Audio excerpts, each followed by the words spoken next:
कबीरा 19वां दोहा कि बूढ़ा था पणी ऊबरा गुरु की लहरी चमकी भेरा देखा जर्जरा तब उतरी पड़े भरम की। ये भी दोहा गुरु की महिमा का विस्तार करता है और ये व्यक्ति कबीर खुद कह रहे हैं कि मैं संसार रूपी इस सागर में डूब ही गया था कि गुरु के लहर रूपी उपदेश ने मुझे उछाल कर उबार लिया।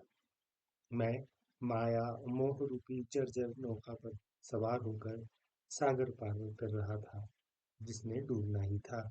मैं गुरु ज्ञान के कारण ही कूद कर बाहर हो सका इस माया मोह में।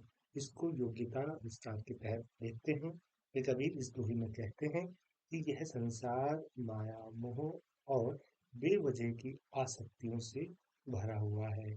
मेरा तेरा निजी तौर पर मैं मेरे बच्चे मेरी संपत्ति मेरी जमीन वगैरह वगैरह इस संसार में कर्मकांड रूपी नाव इतनी जर्जर है कि उस पर सवार होकर भवसागर पार करना मुश्किल है। यानी कबीर कहते हैं कि यहाँ पर मनुष्य के तौर पर मनुष्यत्व में आप नहीं रह सकते क्योंकि आप इतने सांसारिक मोह में फंस जाते हैं कि वो माया और मोह और कर्मकांड हमको ले डूबता है। वो तो सच्चे गुरु के सानिध्य में आकर शिक्षा उपदेश की लहरों ने मुझे उछाल कर कर्म कांडों से बाहर फेंक दिया।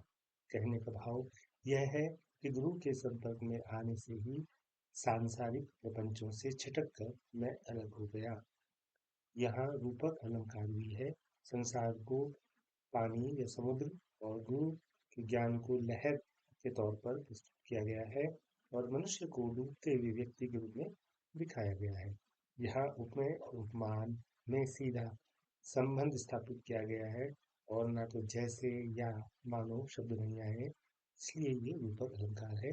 तो ये दोहा भी गुरु की महत्ता, गुरु के ज्ञान, गुरु के उपदेश और गुरु की महिमा पर समर्पित है।